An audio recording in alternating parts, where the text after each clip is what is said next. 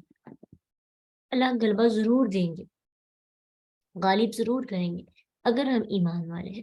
اپنے ایمان کی حفاظت کرنا آپ کی ذمہ داری ہے، آپ کو سچا ثابت کرنا، آپ کو فتح دینا، آپ کی بات کو، آپ کے احساسات کا خیال کروانا، یہ اللہ کا کام ہے۔ ایک بار اللہ کے ساتھ سنسیئر ہو کر تو دیکھیں، ایک دفعہ اپنی ذات کے ساتھ، اپنے کردار کے ساتھ، اپنی سوچ کے ساتھ مخلص ہو کر تو دیکھیں، پھر اللہ کیسے آپ کو ترقی عطا کرتا ہے۔ اللہ کیسے آپ تو دنیا کی نظر میں جو لوگ آپ کو نہیں سمجھتے، کیسے ان کے سامنے عزت دیتے۔ یہ اللہ کا کام ہے۔ آپ کا کام ہے انتظار کرنا اور عمل کرنا، جلد بازی نہیں۔ وَتِلْكَ الْأَيَّامُ نُدَاوِلُهَا بَيْنَ النَّاسِ، یہ دن بدلتے رہتے ہیں، آج کسی اور کا تو کل آپ کا۔ یہ انسان ایک ہی سٹیج پہ، ایک ہی لیول پہ نہیں رہتا۔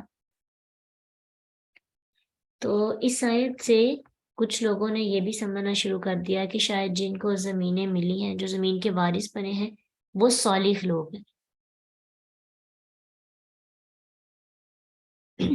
اگر ہم اس طرح تفسیر کریں گے نا، پھر تو فرعون، حامان، قارون، نمرود، چنگیز خان، ہلاکو، ہٹلر، بش اور کمیونسٹ، گائے اور بتوں کی پجاری، اور بھی بہت سے جو بت پرستی کرنے والے لوگ ہیں، تو وہ پھر اللہ کے صالح بندوں میں شمار ہو جائیں گے، کیونکہ ان کو جو ہے وراثت دی گئی، وہ بعد میں وارث بنے اپنے جو ہے زمینوں کے۔ اس لیے اس کا ٹوٹلی مطلب جنت کی طرف ہے، ٹھیک ہے۔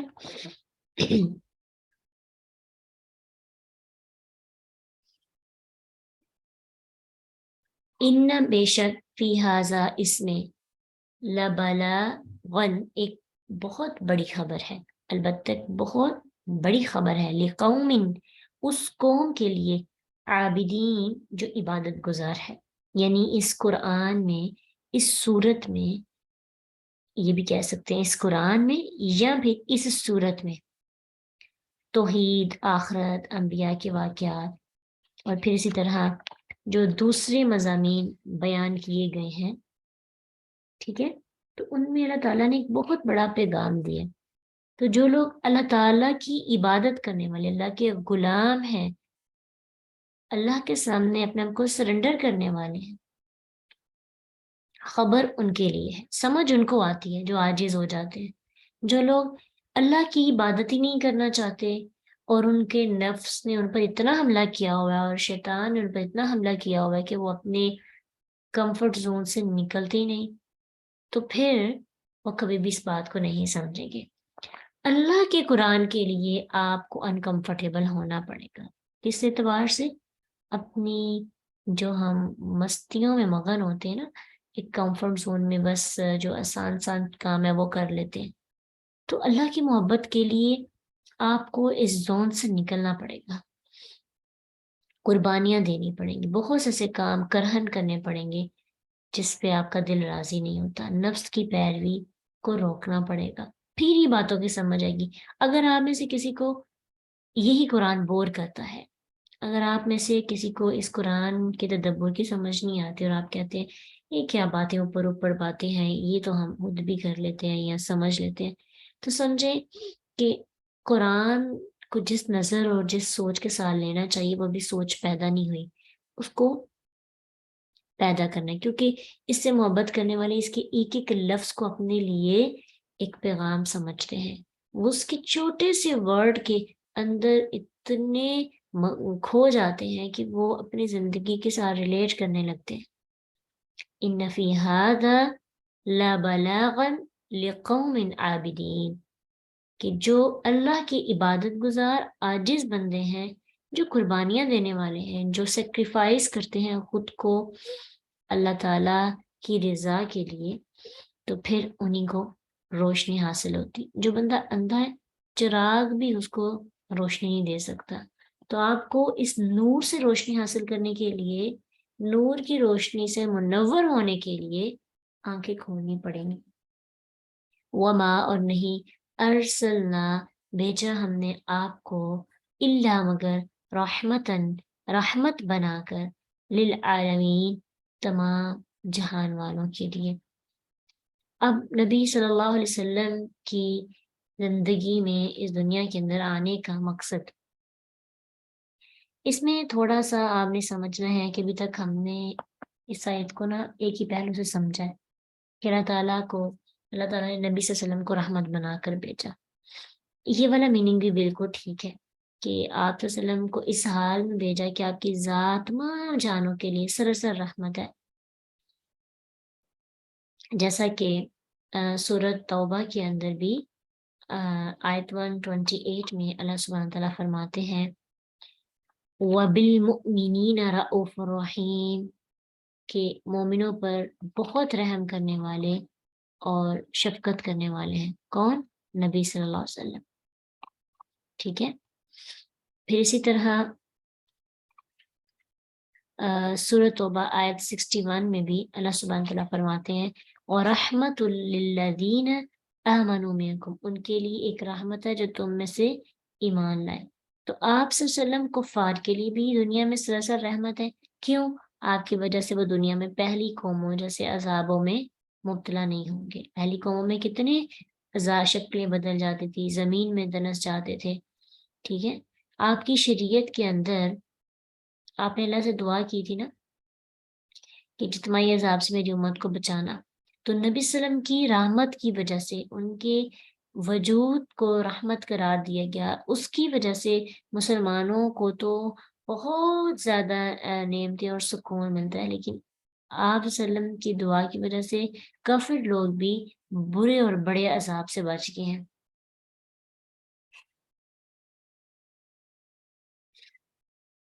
اور پھر اسی طرح جنگ کی حالت میں ان پر ظلم نہیں کیا جاتا، یہ بھی نبی صلی اللہ علیہ وسلم کی شریعت میں ہے۔ اور آپ صلی اللہ علیہ وسلم ایک اور طرح سے رحمت ہے کہ آپ صلی اللہ علیہ وسلم بہت زیادہ حریص تھے کہ لوگ ایمان لے آئیں، لوگ اللہ تعالیٰ کی طرف وہ آ جائیں۔ اللہ کے رسول صلی اللہ علیہ وسلم اپنے آپ کو غم میں مبتلا کر لیتے تھے کہ کہیں کوئی جہنم کا ایندھن نہ بن جائے، یعنی ان کے جہنم کا ایندھن بننے کا اتنا غم تھا کہ اللہ تعالیٰ نے آپ کو تسلی دیتے ہوئے فرمایا سورہ شعراء آیت 3 میں لَعَلَّكَ بَاخِعٌ نَفْسَكَ أَلَّا يَكُونُوا مُؤْمِنِينَ، کہ شاید تو اپنے آپ کو ہلاک کرنے والا ہے۔ کیوں؟ اس لیے کہ وہ لوگ ایمان نہیں لے آتے۔ ٹھیک ہے، تو ایمان نہ لانے پر کفار کے بارے میں نبی صلی اللہ علیہ وسلم کی جو فیلنگز تھیں وہ کس طرح کی تھیں؟ غمگین تھی۔ تو یہ بھی ایک رحمت ہے آپ صلی اللہ علیہ وسلم کی طرف سے۔ پھر اسی طرح آپ صلی اللہ علیہ وسلم جانوروں پر بھی رحم کیا کرتے تھے، اس کا حکم دیتے اور اس چیز کا آرڈر کرتے کہ ان پر ظلم نہ کیا جائے۔ صحیح بخاری کی ایک حدیث ہے کہ نبی صلی اللہ علیہ وسلم نے فرمایا ہر زندگی والی چیز پر رحم میں اجر ہے، ہر تر جگر مطلب زندگی والی چیز پر رحم کرنے پر بھی آپ پر اجر ہے۔ اچھا، ہم اگر چیونٹیوں پہ رحم کرتے ہیں یا ہم پرندوں پہ رحم کرتے ہیں تو جن جن چیزوں پہ ہم رحم کر سکتے ہیں ان کو، جیسا کہ ہم دیکھا کہ حدیث میں آتا ہے کہ پیاسے کتے کو پانی پلانے پر ایک بدکارہ عورت کو مغفرت کی نوید سنائی گئی۔ تو یہ نبی صلی اللہ علیہ وسلم کی رحمت عالمین کے لیے جو رحمت للعالمین ہے، یہ ان کی ایک صفت ہے، وصف ہے کہ جو مسلمانوں کے لیے بھی اور کافروں کے لیے بھی۔ ٹھیک ہے، اسی طرح اس آیت کی تفسیر ایک اور اعتبار سے بھی کی جاتی ہے۔ پہلا مفہوم آپ کو پہلے اس لیے ایزی بتایا ہے کیونکہ آپ یہ سنتے ہمیشہ سے آ رہے ہیں کہ وَمَا أَرْسَلْنَاكَ إِلَّا رَحْمَةً لِّلْعَالَمِينَ۔ اس کا سمپل سا میننگ آپ کو اس طرح سمجھ آتا ہے کہ اللہ کے نبی تمام جہانوں کے لیے رحمت بنا کر بیچے گئے، اور پھر جو لوگ ایمان کی طرف نہیں آتے ان کے لیے غمگین ہوتے، دعائیں کرتے، پھر عذاب سے بچ گئے لوگ، پھر آپ صلی اللہ علیہ وسلم نے جانوروں پر، چیونٹیوں پر اور پرندوں پر، بے زبان جانوروں پر رحم کرنے کا بھی حکم دیا، آپ خود بھی کیا کرتے تھے۔ اب دوسری تفسیر اس کی اس اعتبار سے کی جاتی ہے کہ یہ کہا جاتا ہے کہ یہاں پہ ارسلنا، بھیجا ہم نے آپ کو رحمت بنا کر تمام جہان والوں کے لیے، تو ایسے بھی ہے کہ جہان والوں پر رحم کرتے ہوئے ہم نے آپ کو بھیجا، یعنی ہم نے مسلمانوں، اس دنیا میں رہنے والے لوگوں پر رحم کیا، اور اس رحم کے بدلے میں کیا دیا؟ نبی صلی اللہ علیہ وسلم کو بھیجا۔ سمجھ آئی اس چیز کی؟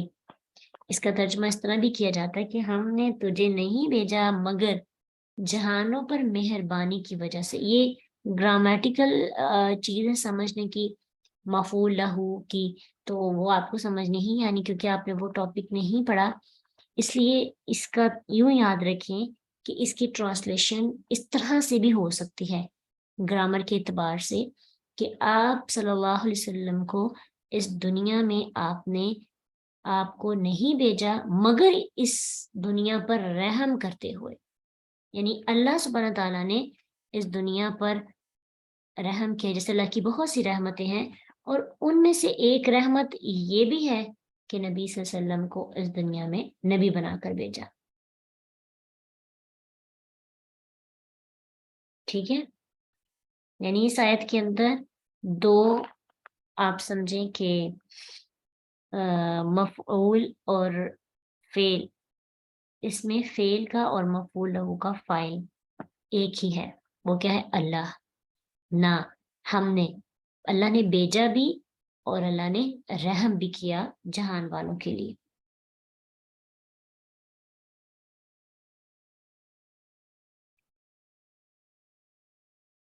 تو مطلب کیا ہوا کہ اللہ تعالیٰ کا نبی صلی اللہ علیہ وسلم کو جہانوں پر رحم کی وجہ سے مبعوث کرنا، اور اللہ تعالیٰ کا نبی صلی اللہ علیہ وسلم کو اس حال میں بھیجنا کہ آپ کی ذات تمام جہانوں کے لیے سراسر رحمت ہے، دونوں ایک ہی طرح سے مفہوم ہوتے ہیں، اور سورۃ فاتحہ کے اندر بھی ہمیں یہ دیکھتے ہیں رب العالمین اور الرحمن الرحیم۔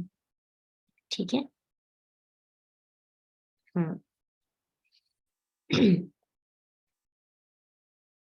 قل کہہ دیجئے، انما بے شک، یوحا وحی کی جاتی ہے، الیہ میری طرف، کیا وحی کی جاتی ہے؟ انما کہ بے شک، الہکم الہ تمہارا، الہ الہ ہے، واحد ایک، فہل تو کیا، انتم تم، مسلمون تم فرما بردار ہو۔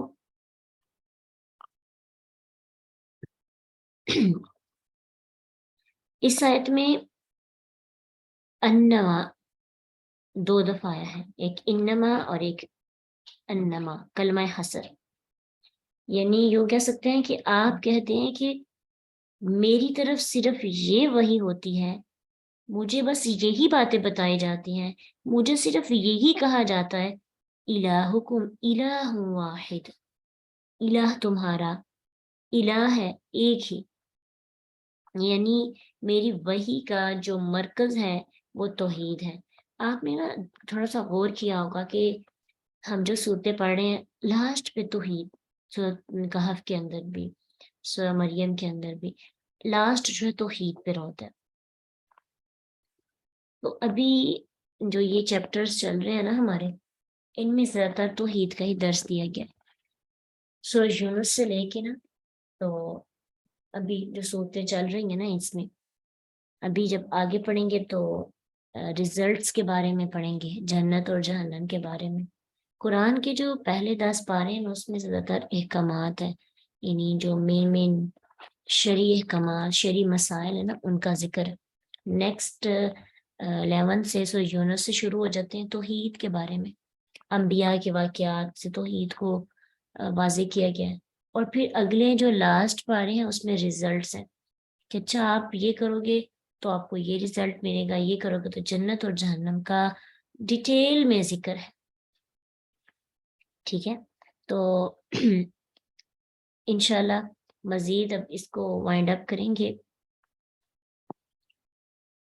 اگلی کلاس میں ساتھ تھوڑی سی دعا بھی کر لیں گے. تو آپ کوشش کریں کہ منڈے کو آپ لاسٹ لیکچر سورۃ انبیاء کا ضرور لیں انشاءاللہ. جی، اللہ سبحانہ تعالیٰ جو ہے اس آیت کے اندر نبی صلی اللہ علیہ وسلم کو یہ کہہ رہے ہیں کہ تمہاری پوری کی پوری شریعت کیا ہے؟ الہکم الہ واحد، تمہارا معبود صرف ایک ہی ہے. تو ہمارا کام صرف ایک معبود کی عبادت یعنی ایک مالک کی غلامی کرنا. جو اللہ حکم دے گا وہ ہم نے کرنا ہے، جس سے اللہ منع کریں گے اس سے ہم نے منع ہو جانا ہے.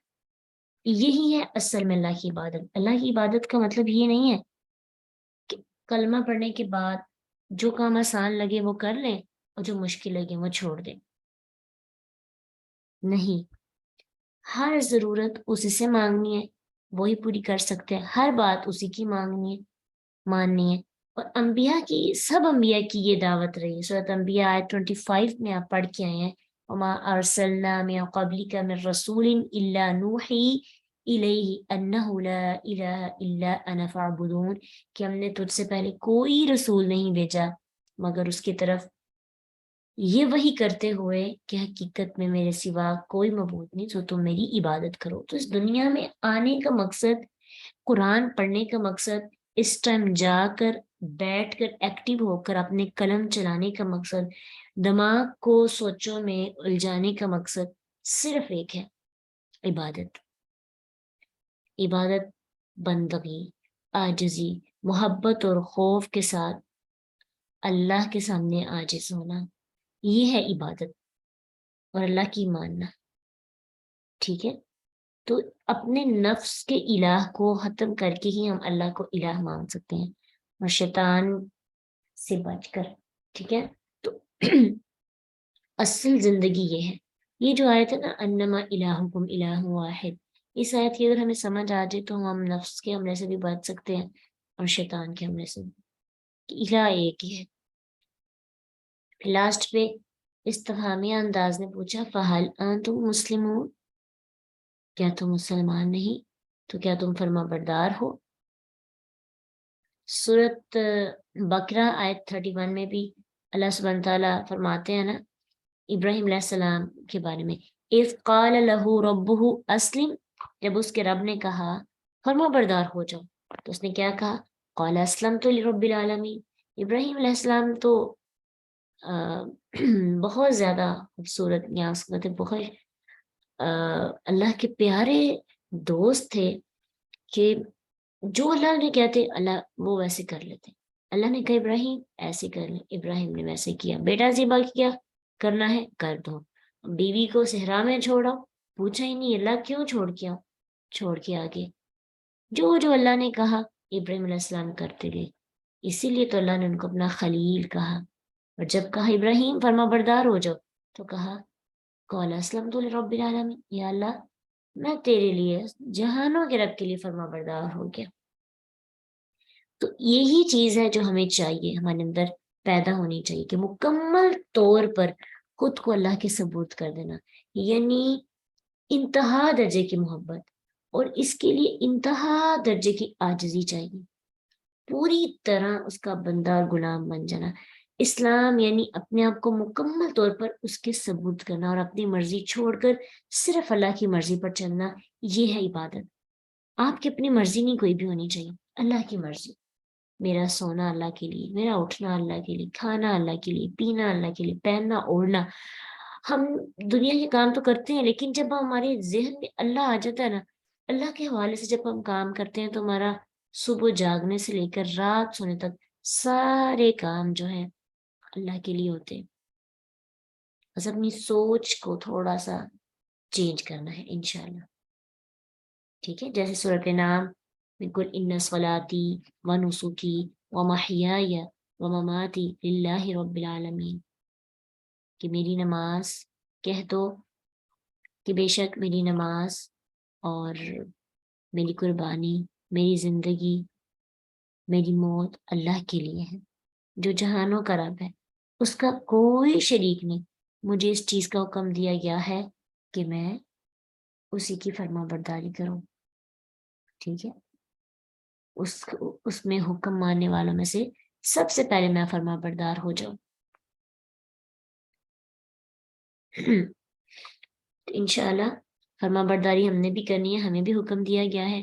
اللہ سبحانہ تعالیٰ ہمیں اپنی فرما برداری کرنے والے لوگوں میں شامل کرے اور ہمارا خاتمہ ایمان پہ کرے اور جنتوں کا وارث ہمیں بنائے، آمین۔ وآخر دعوانا ان الحمد للہ رب العالمین۔